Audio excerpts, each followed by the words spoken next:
And I actually think he did it in many ways. And so one of the things Piaget said about knowledge, and he was thinking about Thomas Kuhn as well when he was saying this, is, our knowledge structures are obviously incomplete.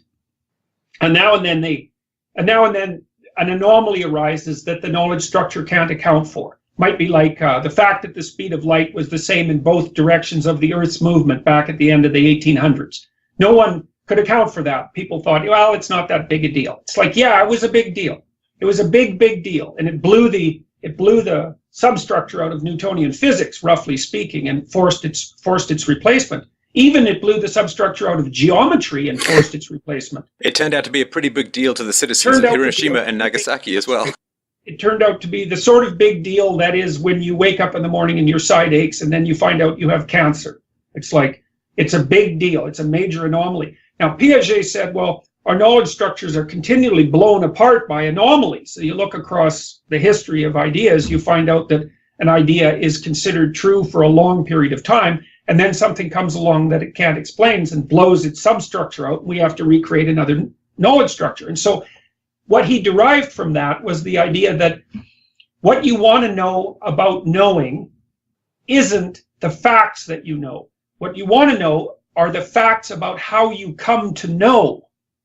And so for Piaget, for example, the child was engaged continually in an exploratory relationship with the world. And so the child, through its actions, was generating information, and out of that information, producing the world of perception and producing their own psyche. It was like the substrata of the world was information, and in interacting with that information, you make the world and you make yourself.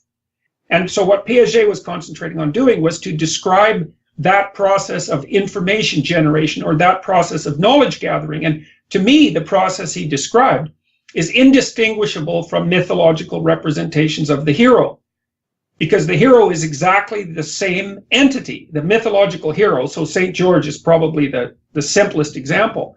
St. George goes out beyond the confines of the community, so outside the knowledge structure, confronts the unknown, which has this dragon-like predatory face, because throughout our evolutionary history, when we went outside the boundaries of what we knew, we ran into predators of all sorts. And so it's the predator's detection system in our mind that represents the unknown for us. That's where the symbols come from.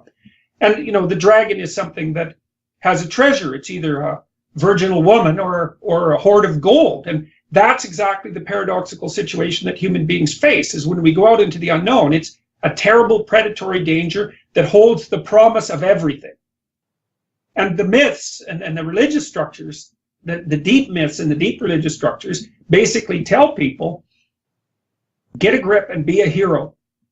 And then there's elaborations on what that means, because to be a hero is a complex phenomena. It's not merely to be kind. It's not merely to be strong. It's not merely to be in pursuit of beauty or justice.